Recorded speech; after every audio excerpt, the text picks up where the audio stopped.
పవన్ అన్న గెలుస్తాడు ఈసారి కూటమితోని పవన్ అన్న గెలుస్తాడు జై పవన్ అన్న పవన్ అన్న ఎందుకు గెలవద్దు బ్రో ఏం మాట్లాడుతున్నావు ఆయన ఇప్పుడు ఆయన అసలు పదవిలో లేకుండా ఆయన దగ్గర ఉన్న డబ్బులు మందికి పంచాను బ్రో రేపు 10లో వచ్చిన తర్వాత ఆయన ఎన్నెన్నో చేస్తాడు చూసుకోరాదు స్టూడెంట్ కు చూసుకొని పవన్ అన్న ఏదో చేయడానికి వచ్చిండు ఖచ్చితంగా చేస్తాడు అంతే చేస్తాడు ఆయన కొంచెం నేనైతే పవన్ కళ్యాణ్ ఫ్యాన్ అయితే కాదు ఒంటరిగా రావచ్చా చెప్తా బ్రో రాజకీయాల్లోకి రావాలంటే ఒంటరిగా ఫస్ట్ ఎవరు ఒంటరిగా రారు జగన్ ఒంటరిగా వచ్చినాడా అయ్యే పేరు చెప్పుకోండి జగన్ ఒంటరిగా వచ్చినాడా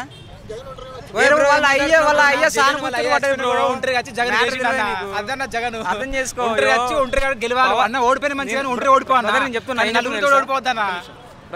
తెలుసా as a Prabhas fan Pawan Kalyan ఏదో చేయడానికి వచ్చి ఖచ్చితంగా చేస్తాడు. నష్టం అంటే ఏముంది బ్రో, శ్రీలంక ఉంది మొత్తం అంతా ఫ్రీగా ఇచ్చేసి మొత్తం అంతా ఏం చేశారు అక్కడికి. ఇప్పుడు ఆటోమేటిక్గా ఇప్పుడు లేడీస్కి ఏమో ఫ్రీగా సీట్లు ఇస్తున్నారు ఇక్కడ తెలంగాణలో. దానివల్ల ఎవరికి లాభం చెప్పండి, ఎవరు సంపాదించుకోవట్లేదు. మినిమం తినడానికి దానికి దీనికి ప్రతి ఒక్కరు సంపాదించుకుంటున్నాడు. ఎవడిది ఆడికి ఉంది. ఈరోజు నేను ఎక్కడున్నాను హైదరాబాద్లో కమ్సే కమ్ తక్కువలో 50,000 సంపాదించుకుంటున్నాను. అదే లైన్మెన్ పోస్ట్కి నా సంఖ్యలు నాకే ఆఖరికి 3,70,000 కట్టడానికి కూడా ఒకటి చిక్కిపోయిపోయాను. ఎందుకండి ఇవన్నీ నాకు అర్థం కావట్లేదు. ఏం పాలన ఎవరు చేస్తున్నాడు, ఎందుకు చేస్తున్నాడు ఎవరికి తెలియదు. కనీసం మేబీ ఆలోచించుకొని కూడా ఓట్లు వేసాక అందరు నోటాకేసి పడదిప్పితే అన్నీ పోతాయి, ఇంకేం ఉండదు. ఇంకా ఎందుకు బ్రో ఇదంతానా?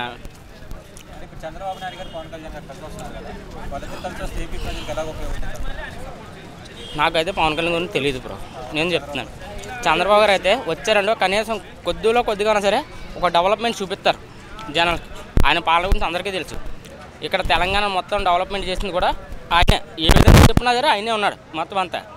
ఇందులో పెద్ద ఇది చెప్పుకోవడానికి ఏం లేదు. ఒకవేళ చంద్రబాబు నాయుడు వస్తే మేబీ పోలవరం ప్రాజెక్టు పూర్తయింది అనుకో, పొలాలు ఇప్పుడు దాకా ఎండిపోయిన పొలాలు కూడా కనీసం రెండు సార్లు కూడా పంట పండించుకుంటారు.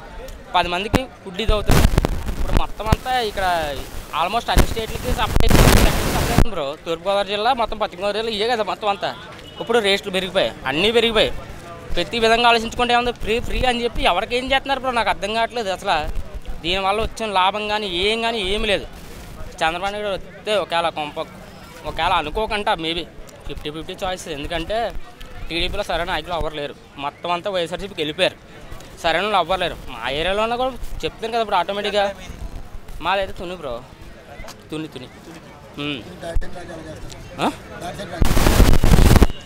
అవన్నీ చెప్పుకోవడం కానీ అసలు చెప్పుకోవడం. టీడీపీకి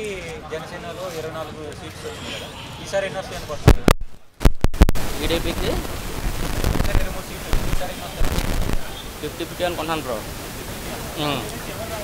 నేనైతే చంద్రబాబు నాయుడు రావాలనుకుంటున్నాను బ్రో.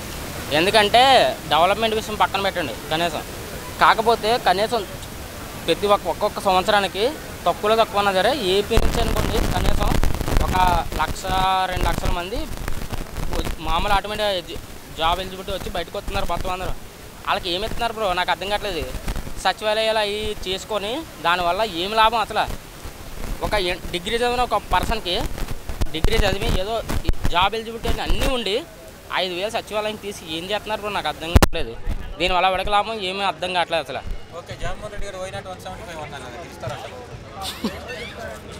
50-50 బ్రో. ఎందుకంటే ఇప్పుడు ఏపీలో ఒకటి సరైన నాయకులు అందరూ అంటే ఆ ఏరియాలో గ్రిప్ ఉన్న ప్రతి ఒక్కరు వైఎస్ఆర్సీపీలో ఉన్నాడు.